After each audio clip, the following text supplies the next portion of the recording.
ಇವಳಿಗೊಂದು ಅವಳಿಗೆ ಮೋಸ್ಟ್ಲಿ ಒಂದು 15, 16, 17, 17 ಅಷ್ಟು ಅನ್ಕೊಂಡು. ನೋಡಿ, ಈ ಅಮ್ಮ ನೋಡಿರುವಂಥ ಫೋಟೋದಲ್ಲಿ ತೋರಿಸಿದೆ ನಾನು, ಇದೇ ಹುಡುಗಿ ಅಂತ ಕಡಾಖಂಡಿತವಾಗಿ ಹೇಳ್ತಾ ಇದ್ದಾರೆ. ಈ ಹುಡುಗಿ ಸೌಜನ್ಯ ಪ್ರಕರಣದ ಸೌಜನ್ಯ ರೇಪ್ ಆ್ಯಂಡ್ ಮರ್ಡರ್ ಆಗಿರೋದು ಕೂಡ ಅಕ್ಟೋಬರ್ 9ನೇ ತಾರೀಕು 2012. ಈ ಅಮ್ಮ ಕೂಡ ಅವತ್ತೇ ಹೋಗಿರೋದು ಇದೇ ಹುಡುಗಿ ಅಂತ ಹೇಳ್ತಾ ಇದ್ದಾರೆ. ಅಮ್ಮ, ನೀವು ಅವತ್ತು ಈ ಹುಡುಗಿನ ಕಿಡ್ನಾಪ್ ಮಾಡ್ಕೊಂಡು ಹೋಗೋದು ನೋಡಿದ್ರಿ, ಆ ಹುಡುಗಿನ ಎತ್ಕೊಂಡು ಹೋಗೋದೆಲ್ಲ ನೋಡಿದ್ರಿ, ನಿಮ್ಮ ಕಣ್ಣು ಮುಂದೆ ಆಯಿತು, ನೀವು ಸ್ವಲ್ಪವೂ ಕೂಡ ಪ್ರತಿಭಟಿಸ್ಲಿಲ್ವಾ?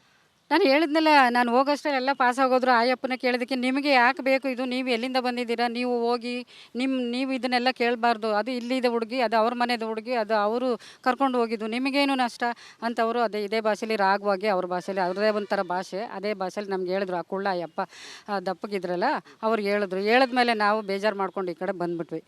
ಬಂದಮೇಲೆ ನಾವು ನಮ್ಮ ಪಾಡಿಗೆ ನಾವು ನಡ್ಕೊಂಡು ಬಂದು ಅದೇ ರೀತಿಯಲ್ಲಿ ನೆನ್ಕೊಂಡೇ ಬಂದ್ವಿ.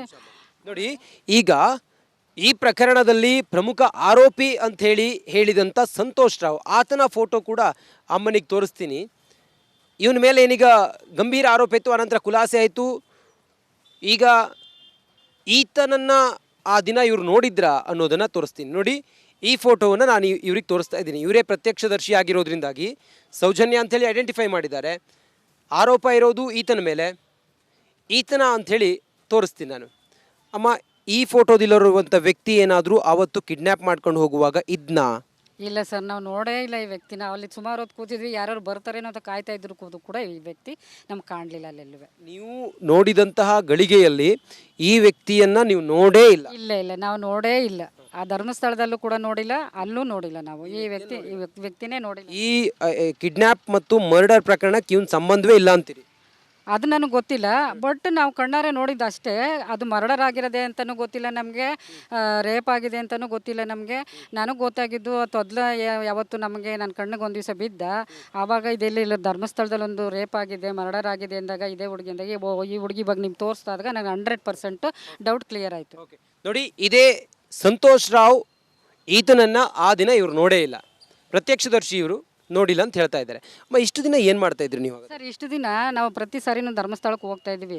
ಇವರು ಧರ್ಮಸ್ಥಳ ಮಂಜುನಾಥ ಸ್ವಾಮಿ ದೇವಸ್ಥಾನದ ಗೋಡೆಗಳ ಮೇಲೆಲ್ಲ ಎಲ್ಲರ ಪೋಸ್ಟ್ಗಳು ಅಂಟಿಸಿದ್ರೆ, ಅಥವಾ ಈ ಬಗ್ಗೆ ನಮಗೆ ಎಲ್ಲರೂ ಒಂದು ವರದಿ ಮಾಡಿದರೆ, ಇವರು ದೊಡ್ಡ ಟಿ ವಿ ಚಾನೆಲ್ಗಳಲ್ಲಿ ಟಿ ವಿಗಳಲ್ಲಿ ಬಂದಿದ್ರೆ, ಅಥವಾ ಯಾವ್ದಾರ ಈಗ ಸಾವಿರಾರು ಜನ ಅಲ್ಲಿಗೆ ಯಾತ್ರಿಕರು ಹೋಗ್ತಾರೆ ಅಲ್ವಾ, ಯಾತ್ರಿಕರ ಗಮನಕ್ಕೆ ಇದನ್ನು ತಂದಿದ್ರೆ ನಾನು ಖಂಡಿತ ಧರ್ಮಸ್ಥಳಕ್ಕೆ ಪೊಲೀಸ್ ಸ್ಟೇಷನ್ಗೆ ಬಂದು ಅವಾಗಲೇ ನಾನು ರೈಟಿಂಗಲ್ಲೇ ಕೊಡ್ತಾ ಇದ್ದೆ. ಇವೆಲ್ಲ ಘಟನೆ ಆದ ನಂತರ ದೊಡ್ಡ ಹೋರಾಟ ಆಗುತ್ತಮ್ಮ, ದೊಡ್ಡ ಹೋರಾಟ ಆಗಿ ಇವತ್ತಿನವರೆಗೂ ಕೂಡ ಅದರ ಬಿಸಿ ಇನ್ನೂ ಕೂಡ ಇದೆ. ಆ ಹುಡುಗಿಗೆ ನ್ಯಾಯ ಸಿಗಬೇಕು ಅನ್ನುವ ಹೋರಾಟ ಈ ಕ್ಷಣದವರೆಗೂ ಕೂಡ, ಈ ಮಿನಿಟ್ವರೆಗೂ ಕೂಡ ಆ ಹೋರಾಟ ನಡೀತಾ ಇದೆ. ನಿಮ್ಮ ಗಮನಕ್ಕೆ ಬಿದ್ದಿಲ್ಲ ಅಂತ ಹೇಳಿದ್ರೆ ಹೇಗಮ್ಮ? ಅದು ಆ ಪ್ರಾಂತ್ಯದಲ್ಲಿ ನಡೀತಾ ಇರ್ಬೋದು, ಈ ಪ್ರಾಂತ್ಯದಲ್ಲಿ ಎಲ್ಲಿ ನಡೀತಾ ಇದೆ, ಎಲ್ಲಿ ಇಡೀ ಭಾರತದಾದ್ಯಂತ, ಕೇವಲ ಕರ್ನಾಟಕವೂ ಮಾತ್ರ ಅಲ್ಲ, ಸೌಜನ್ಯಗಾಗಿ ನ್ಯಾಯ ಸಿಗಬೇಕು ಅನ್ನೋದು ಇಡೀ ಭಾರತದಾದ್ಯಂತ, ವಿದೇಶದಲ್ಲೂ ಕೂಡ ಸೌಜನ್ಯಗಾಗಿ ನ್ಯಾಯಕ್ಕೋಸ್ಕರ ಹೋರಾಟ ನಡೀತಾ ಇದೆ. ನೀವು ಈಗ ಈ ಹೊತ್ತಿಗೆ ಇದ್ರ ಬಗ್ಗೆ ಮಾತಾಡ್ತಿದ್ದೀರಿ, ನಿಮ್ಮ ವಿಚಾರ ಹೇಗೆ ತಲುಪಲಿಲ್ಲ ಅಂತ? ನೋಡಿ ಸರ್, ಇದು ಎಲ್ಲ ಕಡೆನೂ ಹರಡಿರ್ಬೋದು, ಬಟ್ ನನ್ನ ಕಣ್ಣಿಗೆ ನನ್ನ ಕಿವಿಗೆ ಕೇಳಿದ್ದು 2023ರಲ್ಲಿ. ಯಾಕಂದರೆ ನಮ್ಮ ಮನೇಲಿ ಟಿ ವಿ ಇಲ್ಲ. ಬಂದಾಗ ಇದು ಪ್ರಕರಣ ಬೆಳಕಿಗೆ ಬಂದಾಗ ನಮ್ಮ ಮನೆಗೆ ನಿಮ್ಮನ್ನೆಲ್ಲ ಕರ್ಕೊಂಡು ಹೋಗ್ತೀನಿ, ನಾವು ಯಾವ ಸ್ಥಿತಿಲಿ ಇದ್ದೀವಿ ಅಂತ. ಜೊತೆಗೆ ನಾನು ಇದನ್ನು ಎಲ್ಲಿ ಹೇಳಬೇಕು, ಆಮೇಲೆ ಇದು 23ನೇ ಇಸ್ವಿಲಿ ಈ ವಿಚಾರ ನನ್ನ ಗಮನಕ್ಕೆ ಬಂದಾಗ ನಾನು ಇದನ್ನು ನನಗೆಲ್ಲ ಗೊತ್ತಲ್ಲ, ನಾನು ಎಲ್ಲಿ ಹೋಗಬೇಕು, ಏನು ಹೇಳಬೇಕು, ಯಾರ ಹತ್ರ ಹೇಳಬೇಕು, ಯಾರನ್ನು ಭೇಟಿ ಮಾಡಬೇಕು, ಧರ್ಮಸ್ಥಳಕ್ಕೆ ಹೊರಟೋಗ್ಬಿಡ್ಬೇಕು ಅಂತೆಲ್ಲ ತೀರ್ಮಾನ ಮಾಡ್ಕೊಂಡಿದ್ದು. ಲಾಸ್ಟಿಗೆ ನಾನು ಮೈಸೂರು ಒಡನಾಡಿ ಸಂಸ್ಥೆಗೆ ಹುಡ್ಕೊಂಡು ಕಷ್ಟಪಟ್ಟು ಅದನ್ನು ಅಡ್ರೆಸ್ ಎಲ್ಲ ತಿಳ್ಕೊಂಡು ಹೋದರೆ ಕೊನೆಗೆ ಅವರು ನಂಬಲಿಲ್ಲ. ತುಂಬ ನಿರಾಶೆ ಆಯಿತು. ಸುಮ್ಮನೆ ಅದು ಎಲ್ಲಿ ಹೋಗಿ ಹೇಳಿದ್ರು ಏನು ಬೆಲೆ ಸಿಗಲ್ಲ ನನಗೆ. ಇವರು ಹಿಂಗಾಗಿ ಘಟನೆ ಆಗಿದೆ ಅಂದರೆ ಆ ಹೋರಾಟಗಾರರು ಇನ್ನೊಂದು ನಮಗೇನೂ ಗೊತ್ತಿಲ್ಲ. ಯಾಕಂದರೆ ಯಾವ ಟಿ ವಿ ಚಾನಲಲ್ಲಿ ಬಂದಿದೆ, ಅದು ಟಿ ವಿಲಿ ಎಲ್ಲೂ ಪರಿಸ್ತಾರೆ, ಎಲ್ಲ ಪ್ರತಿಯೊಂದು ಚಾನಲಲ್ಲೂ ಬಂದಿದೆ ಅಮ್ಮ. ನೀವು ಟಿ ವಿ ನೋಡ್ತೀರಾ? ನಮ್ಮ ಮನೇಲಿ ಟಿ ವಿ ಇಲ್ಲ. ನೀವು ಟಿ ವಿ ನೋಡಿಲ್ಲ? ಎಲ್ಲ ಚಾನಲಲ್ಲೂ ಇವತ್ತಿನವರೆಗೂ, ಈಗ ನೀವು ಟಿ ವಿ ಹಾಕಿದ್ರು ಕೂಡ ಈ ಫೋಟೋಗಳೆಲ್ಲ ಬರುತ್ತೆ. ಹೌದಾ? ಇಲ್ಲ. ಆಯ್ತಮ್ಮ, ಆಯಿತು. ಆ ದಿನ ಆ ಘಟನೆ ಆಯ್ತು. ನಾನು ಕರ್ಕೊಂಡೋಗಿ ತೋರಿಸ್ತೀನಿ. ನಮ್ಮ ಮನೇಲಿ ಟಿ ವಿ ಎಲ್ಲ ಬಂದ್ ಮಾಡಿ ಒಂದು 20 ವರ್ಷನೇ ಆಯ್ತೇನೋ ನಮ್ಮ ಮನೇಲಿ ಟಿ ವಿ ಇಲ್ಲ. ಓಕೆ, ಸುಮಾರು ಒಂದು 15 ವರ್ಷ ಆಗಿದೆ. 15 ವರ್ಷ ಆದ ನಂತರ ಈಗ ನಿಮಗೆ ಈ ವಿಚಾರ ಹೇಳಬೇಕು ಅಂತ ಯಾಕೆ ಅನಿಸ್ತು?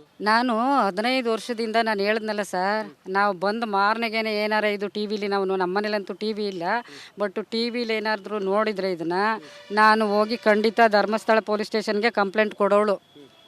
ಬಟ್ ಅದು ಟಿವಿಲಿ ಯಾಕೆ ನೋಡ್ತೀರಿ? ನಿಮ್ಮ ಕಣ್ಮುಂದೆನೇ ಆಗಿದೆಯಲ್ಲ. ಆಗಿರೋದನ್ನ ನಾನೊಬ್ಳು ಇಲ್ಲಿಂದ ಹೋಗಿ ಅಲ್ಲಿ ಮಾಡಿ ನಾನು ಎಲ್ಲರನ್ನೂ ಫೇಸ್ ಮಾಡೋಕ್ಕೆ ಮತ್ತೆ ಎಲ್ಲರೂ ನಮ್ಮ ಥರನೇ ಇರ್ತಾರೆ, ನನ್ನ ಮಾತನ್ನ ನಂಬ್ತಾರೆ ಅನ್ನೋದು ಯಾವ ಗ್ಯಾರಂಟಿ? ಇಲ್ಲಿ ಬಂದು ಒಡನಾಡಿಗೆ ಹೋಗಿ ಹೇಳ್ದಾಗಲೇ ಅವರು ನಂಬಲಿಲ್ಲ ನಾನು. ನೀವು ಒಡನಾಡಿಗೆ ಯಾಕೆ ಹೇಳಬೇಕು ಅಂತ ತಮ್ಗನ್ಸ್ತು? ಅವರು ನಾನು ನೋಡಿ 2023 ಅಕ್ಟೋಬರಲ್ಲೇನೋ ಅಕ್ಟೋಬರಲ್ಲೇನೋ ಒಂದು ಆ್ಯಡ್ ಕೊಟ್ಟಿದ್ರು ಅವರು.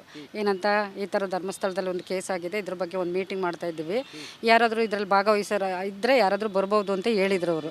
ಇದನ್ನು ಕೇಳಿಕೊಂಡು ನಾನೇನು ಮಾಡಿದೆ, ಇದು ಈ ಥರ ಆಗಿದೆ, ಊಟಕಳ್ಳಿ ಅಂದರೆ ಎಲ್ಲಿದೆ ಅಂತ ಎಲ್ಲರನ್ನೂ ಕೇಳ್ಕೊಂಡೆ. ಒಬ್ಬರು ಹೇಳಿದ್ರು ನಮಗೆ, ಊಟಕಳ್ಳಿ ಮೈಸೂರಿಗೆ ಹೋಗ್ಬೇಕು ನೀವು ಅಂತ.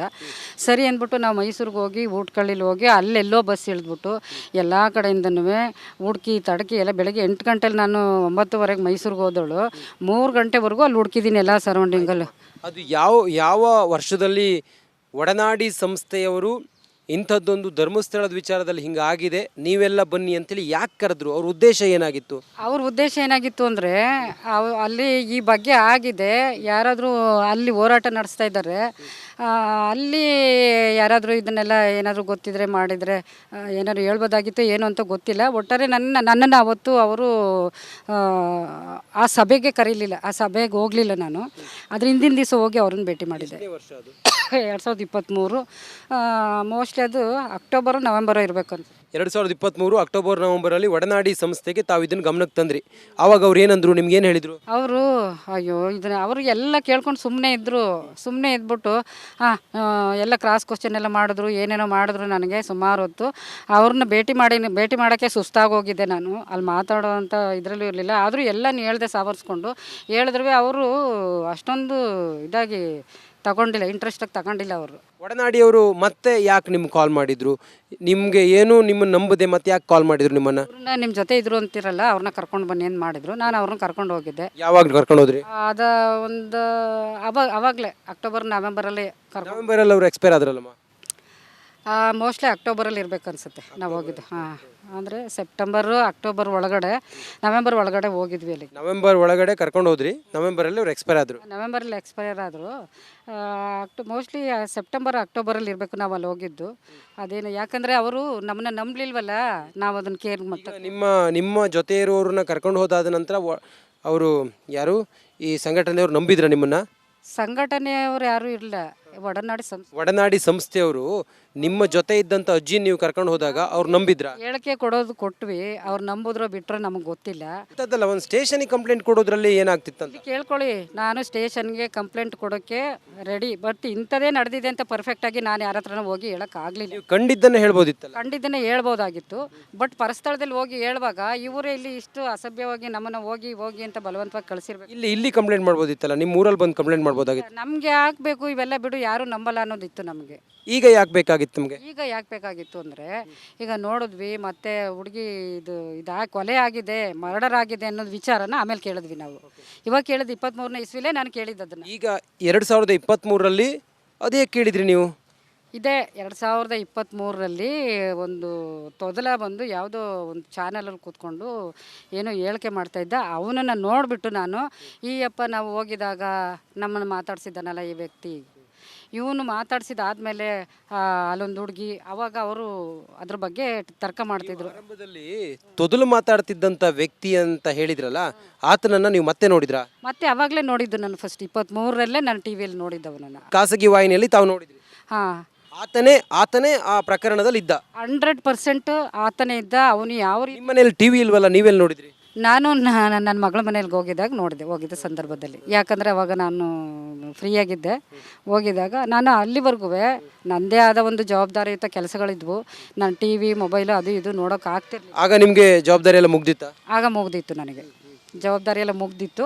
ಆವಾಗ ನಾನು ಟಿವಿ ನೋಡೋದು, ಮೊಬೈಲ್ ನೋಡೋದು, ಇನ್ನೆಲ್ಲಿಗಾದ್ರೂ ಹೋಗೋದು ಬರೋದು, ಇವಾಗೆಲ್ಲ ಇಲ್ಲಿ ಬಂದು ನಿಂತಿದ್ದೀನಿ ಅಂದರೆ ನನಗೆ ಜವಾಬ್ದಾರಿ ಕಳ್ಕೊಂಡಿರೋದ್ರಿಂದ.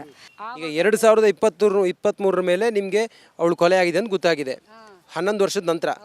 ಅದಾದ ನಂತರ ನೀವು ಯಾರ ಹತ್ರ ಹೇಳಿದ್ರಿ? ಆವಾಗಲೇ ಹೇಳಿದ್ರಿ 2012ರಲ್ಲಿ ನೀವು ನೋಡಿದಾಗ? ಯಾವಾಗ ಹೇಳಿದೆ ಅಂದರೆ, ನೆಕ್ಸ್ಟ್ ಆ ವರ್ಷದ ಬಿಟ್ಟು ಮುಂದಿನ ವರ್ಷ ನಾವು ಧರ್ಮಸ್ಥಳಕ್ಕೆ ಬಂದಾಗ ಅವರನ್ನು ನಾನು ಕರ್ಕೊಂಡು ಹೋಗಿದ್ದೆ ನನ್ನ ಜೊತೆ. ಆವಾಗ ಸ್ಕಿನ್ನು ಸ್ವಲ್ಪ ಇಲ್ಲಿ ಶಂಕರೇಗೌಡ ಅಂತ ಇದ್ದಾರೆ, ಅವ್ರ ಹತ್ರ ತೋರಿಸ್ಕೊಂಡು ಇದು ಕ್ಯೂರ್ ಆಗಿತ್ತು. ಇಲ್ಲಿಗೆ ಬಂದಿದ್ವಿ ನಾವು. ಆವಾಗ ಒಂದು ಹುಡುಗಿನ ಇಲ್ಲಿ ಕಿಡ್ನಾಪ್ ಮಾಡ್ಕೊ ಹೋಗಿದ್ರು ಈ ಥರ ಅಂತ ನಾನು ಆಮೇಲೆ ಅವ್ರ ಹತ್ರ ಹೇಳಿದ್ದೆ. ನಾನು ನೀವು ಆ ಘಟನೆ ಆದ ನಂತರ ಎಷ್ಟು ಸಲ ಮತ್ತೆ ಧರ್ಮಸ್ಥಳಕ್ಕೆ ಹೋಗಿದ್ರಿ? ಒಂದು 5-6 ಸಲ